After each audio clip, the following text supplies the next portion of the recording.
બધા જ પ્રેમથી માને છે, ભાવથી માને છે અને મારું ખૂબ હાજવે છે.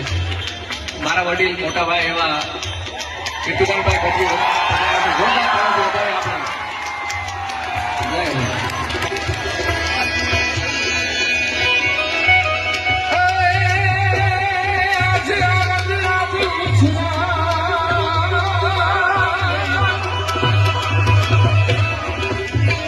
આવો કંઈક આજ આરામ આજ